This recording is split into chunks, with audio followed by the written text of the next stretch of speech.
প্রথম দিনই ভয় পাইছে।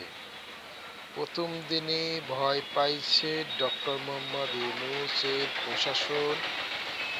তাই যুদ্ধের প্রস্তুতি নিচ্ছে ইউনূস প্রশাসন। প্রশাসন ভাইদের প্রতি আমার শ্রদ্ধা, সালাম, সম্মান সবকিছু রেখেই কথা বলছি। আপনারা মানুষ, আমরাও মানুষ। আপনারা সরকারি চাকরি করেন, আমরা সরকারের ট্যাক্স দিয়ে ব্যবসা করি। আপনারা সাধারণ মানুষের দিকে তাকান, যে মানুষের পয়সা দিয়ে, যে মানুষের টাকা দিয়ে আপনি বেতন নিচ্ছেন, যে জনগণের স্বার্থে কোনো ব্যাঘাত ঘটলে আপনারা সঠিক পদক্ষেপ নেবেন,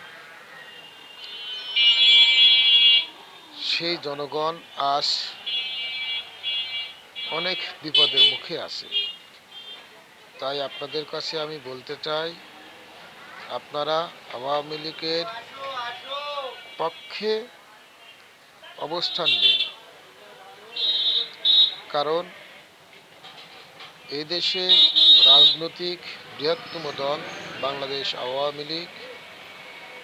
আওয়ামী লীগ ছাড়া এই দেশে কোনো উন্নয়ন হবে না। পুলিশ প্রশাসন ভাই, আপনারা জানেন 2008 সালের পূর্বে আপনাদের বেতন কত টাকা ছিল। সেনাবাহিনী 2008 সালে এক বেলা খেতে পারত, এখন সেনাবাহিনী 3 বেলা খায়। পুলিশের বেতন ছিল 12,000 টাকা স্কেল, সেখানে ডবল করা হয়েছে। তাই আপনাদের কাছে আমার অনুরোধ, আপনারা আওয়ামী লীগের পক্ষে থাকুন। ফ্যাসিস্ট স্বৈরাচার ইউনূসকে দেশ থেকে বিতাড়িত করতে হবে। আওয়ামী লীগের একটা নেতাকর্মী যদি আপনাদের বলি হয়, তাহলে এই দেশের মানুষ প্রশাসনকে ক্ষমা করবে না। তাই আপনারা সবাই আওয়ামী লীগের পক্ষে জয়গান তুলুন। হটাও ইউনূস, বাঁচাও দেশ, শেখ হাসিনার নির্দেশ।